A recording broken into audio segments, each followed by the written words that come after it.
बहू का चक्कर। अरे अरे रुकिए, कुछ सोचने से पहले आपको बता दे कि बहू का चक्कर वो वाला चक्कर नहीं, यहाँ तो किसी और ही चक्कर की बात हो रही है। अरे अरे रिद्धि बहू, क्या हो गया? फिर चक्कर? हाँ सासू माँ, फिर चक्कर लग रहा है, पूरी दीवारें घूम रही है। Oh God,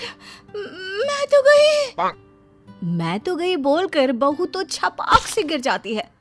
अरे रेंको पेंको जिनको कोई है, जल्दी आओ, बहू गिर पड़ी है फिर से। तभी सामने आ जाती है पड़ोसन। हाय रे, बधाई हो रिंकू पिंकू चिंकू की माँ, बहू पेट से है, दादी बनने वाली हो क्या?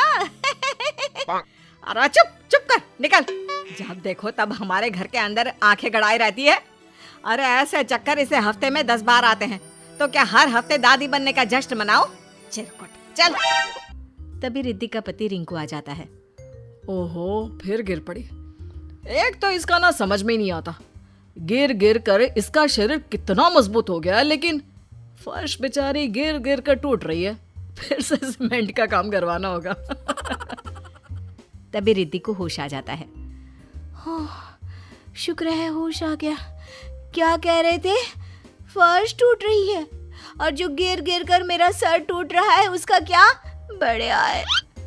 बहू उठकर खड़ी हो जाती है, लेकिन समस्या बहू के हर दिन चक्कर की वहीं फर्श पर ही गिरे रह जाती है।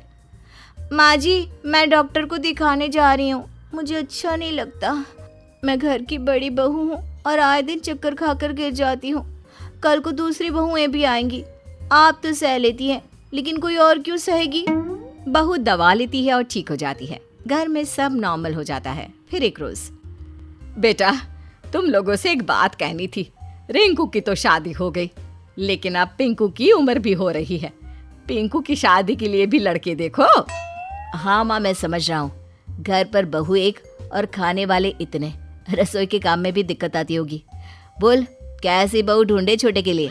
अरे जैसी मर्जी देख लो बेटा, बस ये देख लेना कि चक्कर पक्कर ना आता हो। बहू के चक्कर से तो मैं परेशान हो गई हूँ। खैर, किसी तरह छोटे की भी शादी हो जाती है। बड़ी और मझली बहू के साथ तो सास के व्यारे न्यारे होते हैं। कोई रोटी देती तो कोई सूप, कोई चाय लाती तो कोई सर दबाती। लेकिन कहते हैं ना, सब दिन एक से नहीं होते। एक रोज नई मझली बहू, माँ जी जल्दी आइए, ये देखिए रिद्धि भाभी को क्या हो गया, वो तो गिर पड़ी हैं। हाय रे, लग रहा है इसकी चक्कर आने वाली बीमारी खत्म नहीं हुई। इतने दिनों से ठीक थी तो लगा था सब ठीक है, लेकिन नहीं, बहू को तो बीमारी ने अपनी चपेट में अब भी ले रखा है। माँ रिद्धि को चक्कर आया और वो गिर पड़ी। अब छोटी शीतल को क्या बोलूं मैं? अरे बोल दे कुछ नहीं, चूहा देखकर डर गई, मैं डॉक्टर को बुलाती हूँ। तभी छोटी बहू सास से पूछती है, सासू माँ वो रिद्धि भाभी को क्या हो गया? अचानक धम से गिर गई। अभी तो मैं सुबह का खाना बनाकर हटी हूँ, शाम की उनकी बारी थी, अब वो अचानक से बीमार हो गई। तभी छोटी बहू की माँ आती है। अरे क्या हो गया बड़ी बहू को? लगता है सास का प्रेशर है, बेचारी सह नहीं पा रही है। अरे क्या प्रेशर है? कोई प्रेशर नहीं है। वो तो बहू को बीमारी थी, हम लोगों को शादी से पहले बताया नहीं उसकी माँ ने। देखिए, आपकी बेटी को भी कोई बीमारी शिमारी हो ना तो बता दीजिए। वो क्या है ना, अब हिम्मत नहीं रही बहुओं के नखरे उठाने की। अरे उन्होंने आपको नहीं बताया तो कम से कम आप हम लोगों को तो बता देती। अब ये बताओ कि इतने सारे लोगों का काम क्या मेरी बेटी अकेले करेगी दोनों वक्त का? चल बेटी मायके। चल बेटी, अरे स्कूल में दाखिला नहीं कराया है बेटी का, शादी की है, ससुराल है, यहाँ से ऐसे लेकर नहीं जा सकते अपनी बेटी को। अरे तो क्या करूं, बेटी को रोटी बनाने की मशीन बनाकर यहीं छोड़ जाऊं? भरा पूरा परिवार, सास बुढ़िया जेठानी को चक्कर की बीमारी, ना जी ना। चल बिटिया।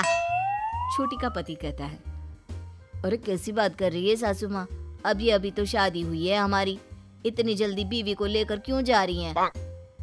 तो क्या करे मेरी अम्मा, मेरे साथ रसोई में कौन काम करेगा? ना जी ना, मेरे बस की नहीं है।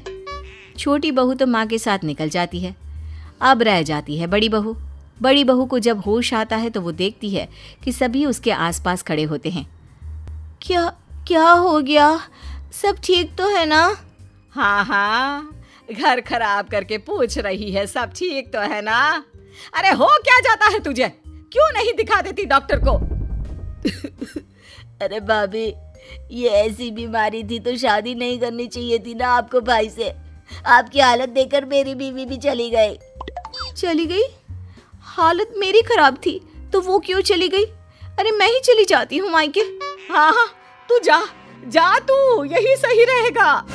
भाभी, आप आए दिन बेड पर रहेंगी, फिर वो कैसे घर का सारा काम अकेली करेगी? इसीलिए उसकी माँ उसे ले गई। ओह, ये बात है। मेरी बीमारी के कारण आप लोग परेशान हो ना।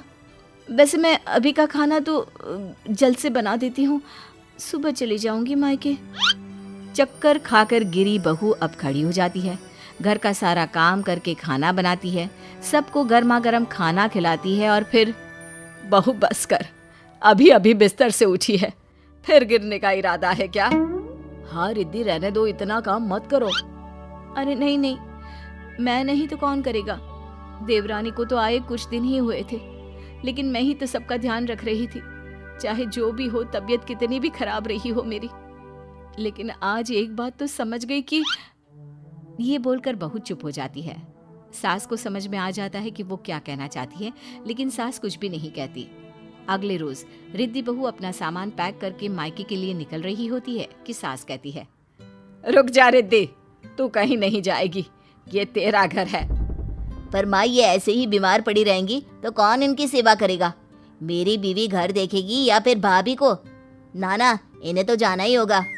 अरे ठीक है ना, अगर परिवार की मुश्किलों में जो साथ नहीं खड़ा हो सकता, ऐसी बहू हम लोगों को नहीं चाहिए बेटा। तू एक काम कर, अपनी बीवी के साथ कहीं और शिफ्ट हो जा। मेरी रिद्धि बहू तो मेरे साथ ही रहेगी। सास के फैसले को देखकर रिद्धि खुश हो जाती है।